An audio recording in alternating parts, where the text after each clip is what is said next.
Z5 में release हो चुकी है कंगना रनावत जी की नई मूवी तेजस। हाँ, हालांकि तेजस 27 अक्टूबर 2003 में थिएटरिकल रिलीज हो चुका था, मगर ये सिनेमा हॉलों में इतना कमाल तो नहीं कर पाई। हालांकि देखा जाए कि इन दिनों में 12th फिल्म भी सिनेमा हॉल में जितना नहीं कमाया, जितना नहीं चर्चे का विषय था, जैसे ही वो ओटीटी प्लेटफॉर्म में आया तो चर्चे का विषय बन गया। ठीक उसी तरीके से हम लोग भी ये आशा करते हैं कि Z5 में रिलीज होने के बाद लोग इस काम को देखेंगे। और 26 जनवरी आने वाली है, 23 जनवरी भी है जिस दिन पराक्रम दिवस है, और 26 जनवरी सभी को पता है हमारा प्रजातंत्र दिवस है। इसी मौके पे देशभक्ति के सिनेमा तो बॉलीवुड या Z5 लॉन्च करेंगे ही, क्योंकि सब में एक जज्बा होता है कि हाँ देश का मूवी देखे ऐसा। तो ये स्टोरी कुछ ऐसा है कि विंग कमांडर तेजस गिल, हाँ कंगना रनावत जिस रोल को प्ले कर रही है उसका नाम है तेजस गिल।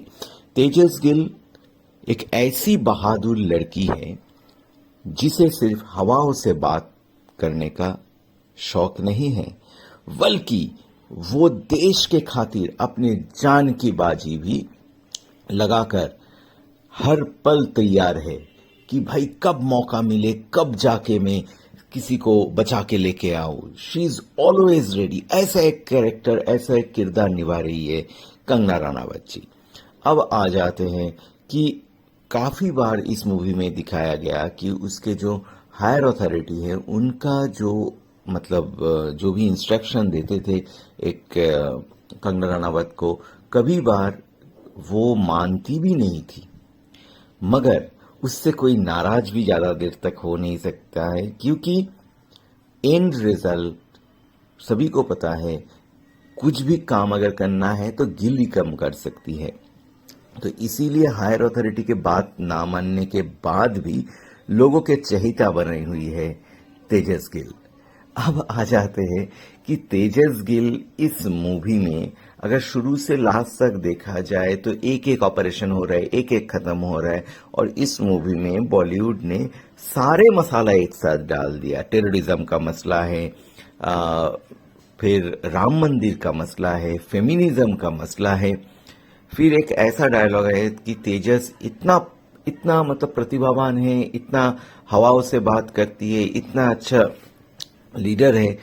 तो एक बार एक लीडर जब किसी को काम देना रहता है तो उसने कहा कि अगर किसी को काम देना है, तो अगर सहज काम है तो तेजस को मत दो। अगर कोई ना लेना चाहे कोई काम को, तब वो काम आप तेजस को दो। तो उसी डायलॉग से आप सोच सकते हो कि तेजस गिल का क्या रुतबा है इस मूवी में। हाँ, कहानी ऐसा है, देखिए कहानी है 15 ईयर्स, 15 साल पहले और 15 साल बाद की कंगना। तो दोनों में जो अंतर है, दोनों में जो फाइटर स्पिरिट है, वही दिखाया गया इस मूवी में। बहुत अच्छी तरीके से दिखाने का कोशिश किया गया, बल्कि वीएफएक्स वगैरह किसी को अच्छा लग सकता है, नहीं लग सकता है। हमारे ताज होटल में जो 26 में जो अटैक हुआ था, दिखाया गया कि उसमें उसका मम्मी डैडी दोनों का देहांत हो जाते हैं, और उसके बाद से ही उसमें एक चेंजेस आ जाते हैं। एंड यहाँ पे जो मॉडर्न टाइम पे कहानी शुरू होती है, वो कहानी एक अलग सा है।